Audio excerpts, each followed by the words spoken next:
Thank you, Madam President, Excellencies, distinguished delegates.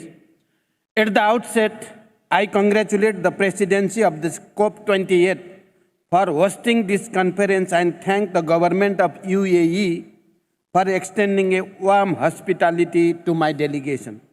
Madam President, I bring the message of 30 million Nepali people to this conference. Our message is clear. Mountains are tortured by rising temperature. Save them first. I am deeply concerned about the finding of the recent IPCC report that states climate-induced disaster breaking records in the Himalayas. We have already lost 1/3 of our glaciers, and scientists have warned that we are going to lose another 1/3 by the end of this century. This is a wake-up call to all of us. The Himalayas are foundation of human civilization, ecosystem and biodiversity. They are providing global services to the people and the planet and are the source of livelihood for billions of people downstream. Madam President, Nepal is bearing a direct, disproportionate, the damaging effect of climate change despite near zero contribution to global emissions. Due to an appalling injustice inflicted on us, our people are severely affected by climate-induced disasters such as landslide, floods, wildfire, glacier lake outburst, drought, etc. This is an utter injustice. This must stop now. In his opening remarks yesterday, the United Nations Secretary General said, and I quote, "Just days ago, I was on the melting ice of Antarctica. Not long ago, I was among the melting glaciers of Nepal. These two spots are far in distance, but united in the crisis," unquote. Similarly, in his recent visit to Nepal, he said further, and I quote, "Stop war against the nature," unquote. This was his reaction after having witnessed the disastrous impact of climate change in the mountains. Indeed, it is a war against nature as well as humanity.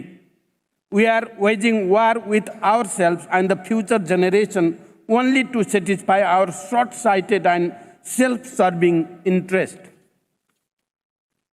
So, I stand here for climate justice for my innocent people who are sheer victim of this catastrophe. Madam President, recently I unveiled the National Adaptation Plan and NDC implementation guideline with clear roadmap and strategies. Nepal is fully committed to the Paris Agreement. We are committed to achieving a net zero greenhouse gas emission by 2045, 5 years earlier than the global target. We will fully utilize our hydropower potential to secure the clean energy and maintain 45% forest covered land. However, our attempts to implement climate change adaptation and mitigation plans are facing serious financial and technological gaps.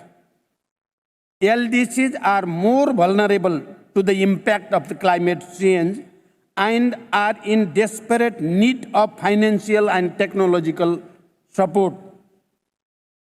As the chair of the LDCs, I urge the developed economies and international community for more predictable, adequate and equitable resource and technologies for LDCs.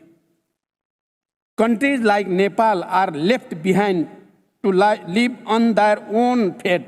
Therefore, I want to reiterate the following points. Number one, developed countries' pledges and action do not correspond with each other. They must raise their ambitions and fulfill their commitment urgently. Number 2, they must scale up climate finance to make up for the US $100 billion shortfall and double the adaptation finance by 2025. And ensure fair financial arrangement without condition, constraint, and compliance. Third, we demand grants as our justice to address this crisis. The loss and damage fund must be predictable, simplified, and adequate for LDCs and mountainous countries. The GST report must give a clear roadmap to all, and we must act in solidarity with urgency. Number 6, finally, I strongly recommend the necessity of initiating a dialogue on mountain and climate change. I wish a grand success of this conference. Thank you for your attention. Thank you very much.